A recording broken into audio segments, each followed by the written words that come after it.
नमस्कार। ये आकाशवाणी है। अभी आप रैनोमी से समाचार सुनेंगे।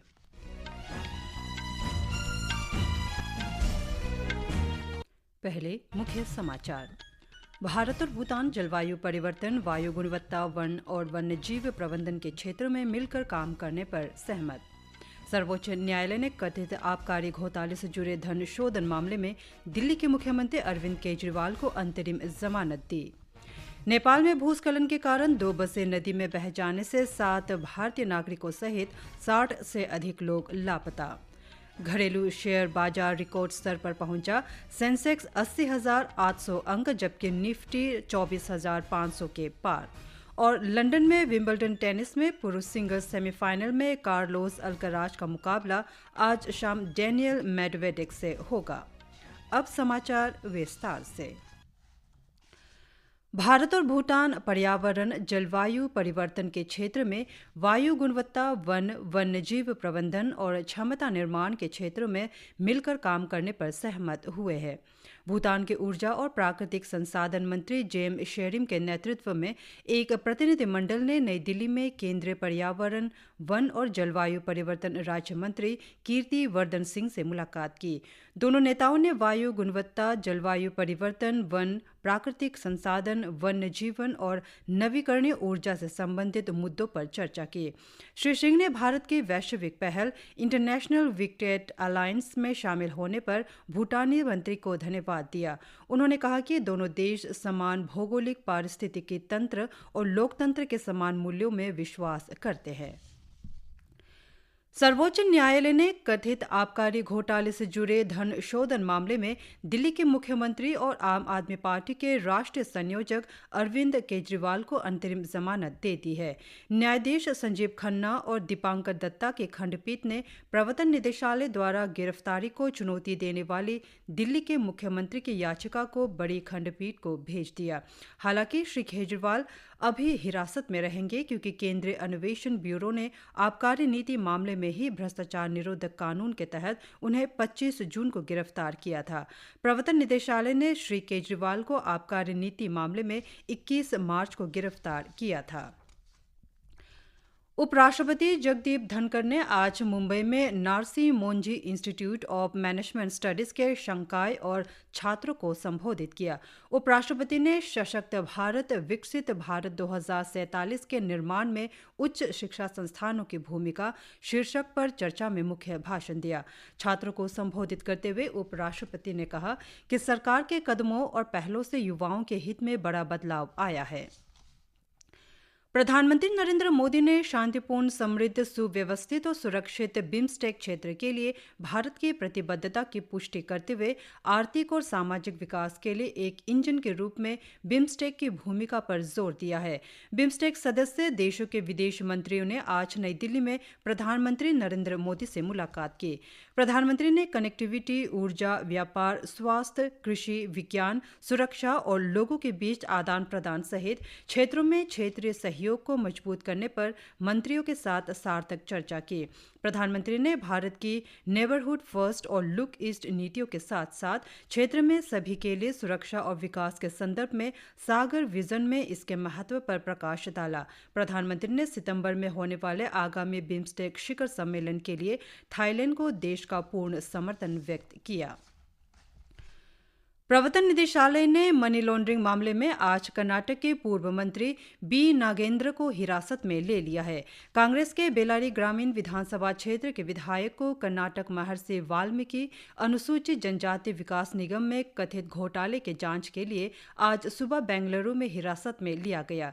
इस घोटाले में 187 करोड़ रुपए की धनराशि अवैध रूप से हस्तांतरित की गई है।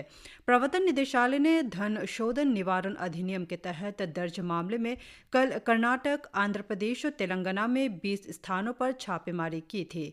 इसके बाद आज पूर्व मंत्री और पूछताछ के लिए निदेशालय ले जाया गया।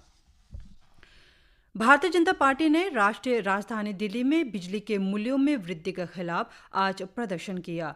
दिल्ली प्रदेश भाजपा अध्यक्ष के नेतृत्व में पार्टी नेताओं और कार्यकर्ताओं ने दिल्ली सरकार के खिलाफ नारे लगाते और तख्तियां लहराते हुए ITO पर प्रदर्शन किया। बिजली वितरण कंपनियों ने बिजली खरीद समायोजन शुल्क को 6.75 से बढ़ाकर 8.75 कर दिया है।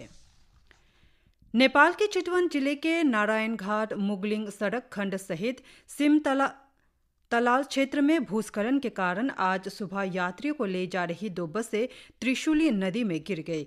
इन दोनों बसों में कुल 65 यात्री सवार थे। चितवन के मुख्य जिलाधिकारी इंद्रदेव यादव ने पुष्टि की है कि आज सुबह 3:30 बजे 2 वाहन नदी में गिरे। नेपाल पुलिस के अनुसार काठमांडू से रोहट के गौर जा रही एक बस में 41 लोग सवार थे और बीरगंज से काठमांडू जा रही दूसरी बस में 24 लोग सवार थे, जिनमें 7 भारतीय भी शामिल थे।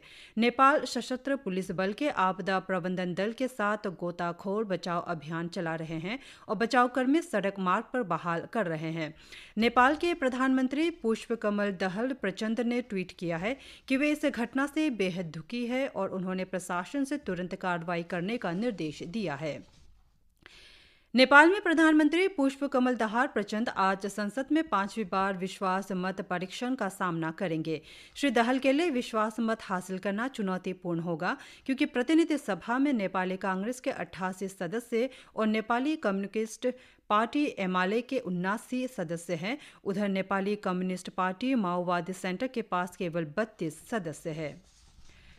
तेलंगाना में भारतीय जनता पार्टी ने लोकसभा चुनाव के दौरान राज्य में पार्टी को नई ऊंचाइयों पर ले जाने के लिए प्रधानमंत्री नरेंद्र मोदी को धन्यवाद दिया। तेलंगाना में भारतीय जनता पार्टी के प्रदेश कार्यकारिणी की बैठक में सर्वसम्मति से इस संबंध में प्रस्ताव पारित किया गया है।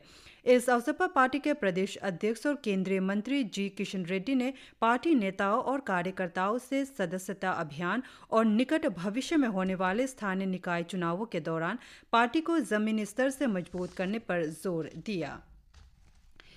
केंद्रीय मंत्री सर्बानंद सोनोवाल ने कहा कि बिजिंगजम बंदरगाह देश में समुद्री क्षेत्र के विकास के लिए मील का पत्थर साबित होगा। उन्होंने कहा कि देश में विश्व स्तरीय बंदरगाह बनाने के प्रधानमंत्री नरेंद्र मोदी के सपने की दिशा में ये एक बड़ा कदम है। केंद्रीय मंत्री आज तिरुवनंतपुरम के बिजिंगजम बंदरगाह में पहले कंटेनर जहाज सैन फर्नांडो के आगमन के आधिकारिक स्वागत कार्यक्रम को संबोधित कर रहे थे। आवास और शहरी कार्य मंत्री मनोहर लाल ने केंद्रीय लोक निर्माण विभाग CPWD की परियोजनाओं को गुणवत्तापूर्ण और समय पर पूरा करने पर जोर दिया है। नई दिल्ली में 170वें CPWD वार्षिक दिवस पर एक समारोह को संबोधित करते हुए उन्होंने परियोजनाओं में अधिक पारदर्शिता और कम लागत की आवश्यकता पर भी जोर दिया। दिल्ली विश्वविद्यालय ने LLB पाठ्यक्रम में मनुस्मृति को शामिल करने के प्रस्ताव को अस्वीकार कर दिया है। नई दिल्ली में मीडिया से बात करते हुए शिक्षा मंत्री धर्मेंद्र प्रधान ने स्पष्ट किया कि विश्वविद्यालय की अकादमिक परिषद में ऐसे किसी भी प्रस्ताव का समर्थन नहीं किया गया है। शिक्षा मंत्री ने कहा कि दिल्ली विश्वविद्यालय के कुलपति योगेश सिंह से उन्हें बताया है कि ये प्रस्ताव अस्वीकार कर दिया गया है। नीट पेपर लीक मामले में हजारीबाग के ओएसिस स्कूल के प्रधानाचार्य एहसानुल हक और उप प्रधानाचार्य इम्तियाज सहित 4 लोगों को CBI की रिमांड पूरी होने के बाद पटना के बेउर जेल भेज दिया गया है। केंद्रीय अन्वेषण ब्यूरो CBI ने 28 जून को इन्हें गिरफ्तार किया था। जांच से पता चला कि पटना में खेमनीचक प्ले स्कूल से जब्त आंशिक रूप से जले प्रश्न पत्र राष्ट्रीय परीक्षा एजेंसी से प्राप्त प्रश्न पत्र से मिलते हैं। इस प्रश्न पत्र के श्रृंखला को हजारीबाग के कल्लू चौक में स्थित ओएसिस स्कूल के परीक्षा केंद्र पर भेजा गया था। बम्बई शेयर बाजार में आज तेजी का रुख है। सेंसेक्स 996 अंक बढ़कर 80,994 पर पहुंच गया। नेशनल स्टॉक एक्सचेंज का निफ्टी भी 276 अंक बढ़कर 24,592 के स्तर पर कारोबार कर रहा है। एशियाई बाजारों में हांगकांग में बढ़त रही, जबकि सोल, टोक्यो और शंघाई के शेयर बाजारों में गिरावट रही। कल अमेरिकी बाजार गिरावट के साथ बंद हुए। कच्चे तेल की कीमत और घरेलू शेयरों में बढ़त के बीच शुरुआती कारोबार में डॉलर के मुकाबले रुपए की कीमत ₹83.53 रही। लंदन में विंबलडन टेनिस में पुरुष सिंगल्स के सेमीफाइनल में आज मौजूदा चैंपियन कार्लोस अल्कराज का मुकाबला डेनियल मेडवेदेव से होगा। दूसरे सेमीफाइनल में सर्बिया के नोवाक जोकोविच का सामना इटली के लोरेंजो मुसेटी से होगा। इसी के साथ ये समाचार बुलेटिन समाप्त हुए। नमस्कार।